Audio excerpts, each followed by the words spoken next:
पधारे डॉक्टर मंजर हुसैन सर का माल्यार्पण कर स्वागत किया जाए। तो संस्था के एक एक्स स्टूडेंट सद्दाम जी से मैं चाहूंगा कि आए और डॉक्टर मंजर हुसैन जी का माल्यार्पण कर स्वागत करें।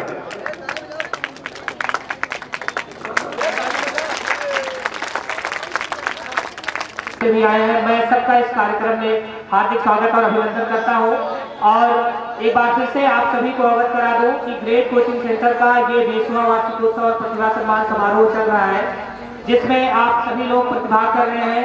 हमारे बीच विशिष्ट अतिथि श्रीमती निशा यादव जो मंचासीन है, आप राजकीय इंटर कॉलेज की प्रधानाचार्य, डिस्ट्रिक्ट कोऑर्डिनेटर जिला विज्ञान क्लब संत कबीरनगर, इनके अलावा मंचासीन मध्य में श्री राजमणि प्रजापति खाद्य सुरक्षा अधिकारी संत कबीरनगर, और इनके साथ पधारे डॉक्टर RS नंदा, डॉक्टर कफील अहमद, इंजीनियर शोएब, विपिन जायसवाल और अन्य मंचासीन अतिथिगण, और सामने बच्चे जो बैठे हुए हैं और इधर पूरब दिशा में जो गणमान्य व्यक्ति बैठे हुए हैं, मैं सबका इस कार्यक्रम में हार्दिक स्वागत और अभिनंदन करता हूं। आप सभी से अनुरोध करता हूं कि कुछ समय और आप दें। बिल्कुल कार्यक्रम बड़ी तेजी से रवाना है अपने अंतिम लक्ष्य की ओर, जिसमें 2-3 छोटे कार्यक्रम और रह गए हैं और अंत में पुरस्कार वितरण का कार्यक्रम होना है, जो इस कार्यक्रम का मुख्य केंद्र बिंदु है। तो उसमें आप सभी लोग जरूर अपनी प्रतिभा का सुनिश्चित करें। तो अब मैं चाहूंगा, चूंकि डायरेक्टर सर का आदेश है कि जो इस संस्था के एक स्टूडेंट हैं सद्दाम, ये आए और अपने कुछ विचार प्रस्तुत करें। वैसे इनको आप जान लें, ग्रेट कोचिंग सेंटर से ही अभिशिक्षित हैं और इस समय सिविल सर्विसेज में प्रयासरत हैं और बहुत सारे अच्छे प्रयास भी इनके रहे। कुछ कारणवश गोल हिट नहीं हो पाया, बट अपनी ये प्रतिभा को और अपनी सोच को आपके सामने रखेंगे। बरकतुल्लाह सर का मैं धन्यवाद करना चाहता हूँ और सभी अतिथिगण को मैं बरकतुल्लाह सर की तरफ से स्वागत करता हूँ। मैं आपको यहाँ पे भाषा के कई चीज़ों को समझते गए हैं, मैं इस पर थोड़ा सा बोलना चाहता हूँ। भाषा के बारे में पढ़ा था, लैंग्वेज के बारे में नहीं, लगा ले थोड़ा बंद करा तो कहने में आईएएस ऑफिसर बना बंद तो चीज़ों को समझते एक शख्स है जो जिनकी ऑल ओवर इंडिया या स्टेट में चौथी पार्टी रहता है, एक शख्स है जो कर सकते हैं कि गांधी जी की इस लाइन में डू और डाई, करो या मरो में, ये इनहेरेंट था बट नॉन वायलेंटली। मतलब करना मरना है लेकिन नॉन वायलेंट वे में, तभी तो देश को आजादी मिली। और नॉन वायलेंस एक समझ लीजिए एक सिंबल की तरह इंडिया को मिला है कि मतलब गांधी जी का नाम सिर्फ इसलिए है कि उन्होंने नॉन वायलेंस के थ्रू ही इस देश को आजाद कराया। तो हम इस तरीके से चीजों को समझ सकते हैं। और इसी तरीके से ये तैयारी, कोई एग्जाम हो, IIT हो, नीट हो, UPSC हो, स्टेट सिविल सर्विसेज हो, हम भाषा को जब पढ़ते हैं तो हमारी यही अप्रोच होनी चाहिए कि हम भाषा जो एग्जैक्ट जो लिखा हुआ है, एग्जैक्ट हमें एग्जैक्ट नहीं देखना है, हमें शब्दों की दुनिया में जाना है, शब्दों को महसूस करना है। अच्छा, ये बात तो भाषा की हो गई है। हम अपने पास्ट में जाकर के भाषा के बारे में भी बहुत कुछ सीख सकते हैं कि भाषा की कितनी वैल्यू है और कितनी नहीं वैल्यू है। भाषा का इतिहास देखें तो मुश्किल से 5,000 या 10,000 साल पहले, मैं एग्जैक्ट डेट नहीं बता पा रहा हूँ, मुझे याद है कि इंडस वैली सिविलाइजेशन जो सिंधु घाटी की सभ्यता थी, तमाम उनकी स्क्रिप्ट जो अभी डिसाइफर नहीं है। तो हमारी बॉडी, हम इवोल्यूशनरी पर्सपेक्टिव से देखें तो हमारी जो बॉडी है, हमारा ब्रेन है, इसी तरीके से इवॉल्व हुआ है। तो सच कहें तो भाषा से 10 से 5% रोल प्ले करती है, 10 से 5% रोल प्ले करती है। We communicate with our bodies, we have communicated with our bodies. तो भाषा से अगर मैं ये बोल रहा हूँ 5-10 मिनट में बोला हूँ, इससे आप बहुत ज्यादा मेरे बारे में नहीं बता सकते, लेकिन इससे ज्यादा आप मेरी बॉडी के मूवमेंट को, फेस के एक्सप्रेशंस को, आईज को, हैंड जेस्चर्स को बहुत बहुत शुक्रिया। ये थे ग्रेट कोचिंग सेंटर के एक्स स्टूडेंट। अब मैं चाहूँगा कि इसी क्रम में ग्रेट कोचिंग सेंटर के लिए एक्स स्टूडेंट गुलाम रब्बानी को मैं बुलाना चाहूँगा कि ये आए और बहुत कम समय में कुछ विचार अपने और इनका एक गीत कोई जो हर साल होता है वो कम समय में, जितने भी कम समय में कर सके वो आए। और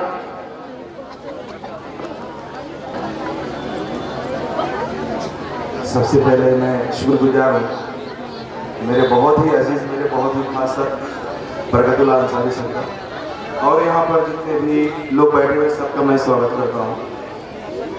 समय बहुत तेजी से भाग रहा है। मैं 2010 में सर के पास कोचिंग पढ़ता था, तब से शायद कोई साल रहा हो कि मैं यहाँ पर नहीं आया हूँ। जब हम लोग शुरू में स्टार्ट करते थे वहाँ पर होता था, पहले कोचिंग के सामने होता था, 2-4 कुर्सियाँ बैठे लगी होती थी, उसी में प्रोग्राम खत्म हो जाता था। आज जितने बड़े में वहाँ प्रोग्राम होता था, आज अल्लाह का करम है कि उतना बड़ा स्टेज बना हुआ है। बहुत सारी चीजें बहुत दिन ब दिन बदलाव होता गया। सर मेहनत करते गए, लोग जुड़ते गए, मेहनत करते गए, और आज ये नतीजा देखने को मिल रहा है जो मैं यहाँ बच्चों के द्वारा मॉडल बनाया गया है। बस इसमें मैं एक ही शेर बोलूंगा कि अभी नन्हा सा पौधा है, बड़ा होगा तो फल देगा। अभी नन्हा सा पौधा है, बड़ा होगा तो फल देगा। परिंदों को नहीं तालीम दी जाती उड़ानों की। बस मेरी यही शुभकामनाएं आप लोगों के साथ कि आप लोग पढ़ें और आगे बढ़ें।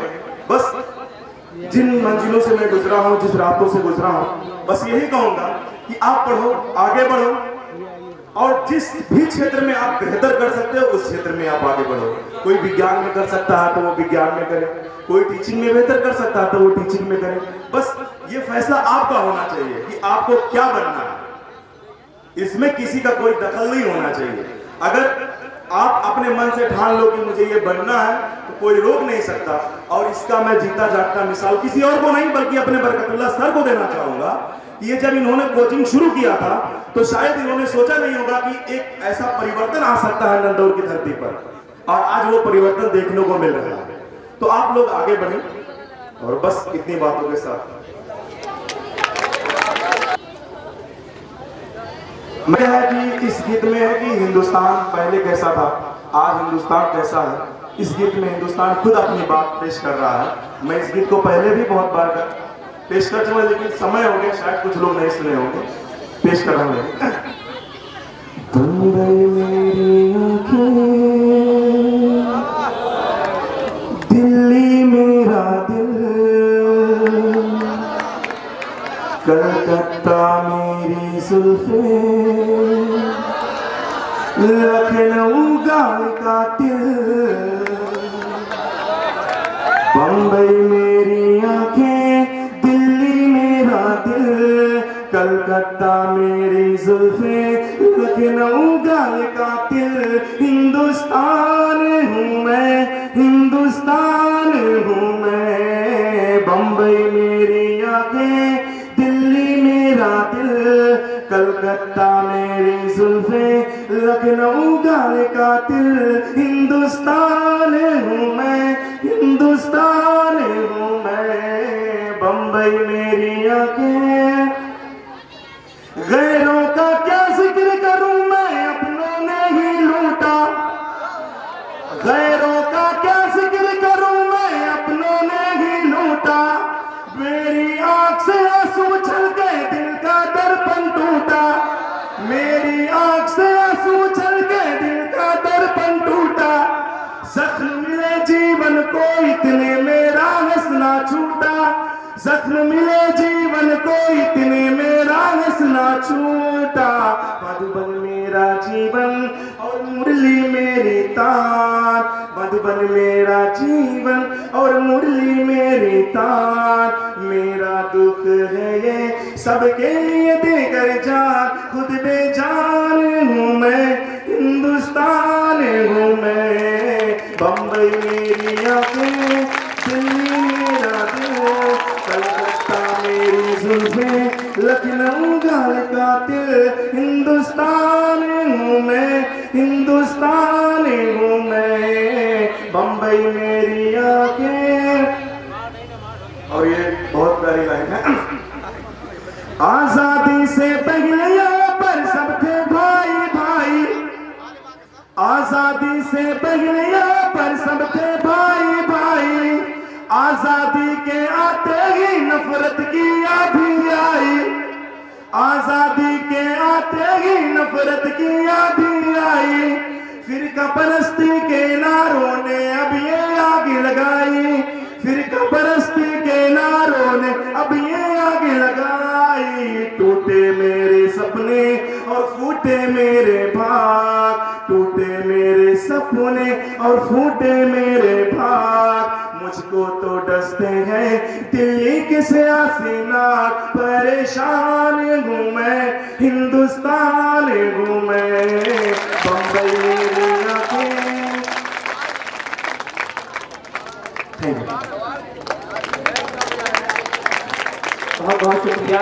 ये थे रेड कोचिंग सेंटर के एक्स स्टूडेंट गुलाम रब्बानी, जो अनवरत जब से ये वार्षिकोत्सव हो रहा है लगातार कार्यक्रम पे आते हैं और बस कुछ ही पलों में सबका दिल जीत के चले जाते हैं। बहुत बहुत शुक्रिया। मैं उम्मीद करता हूँ आप ऐसे ही आगे भी आते रहें।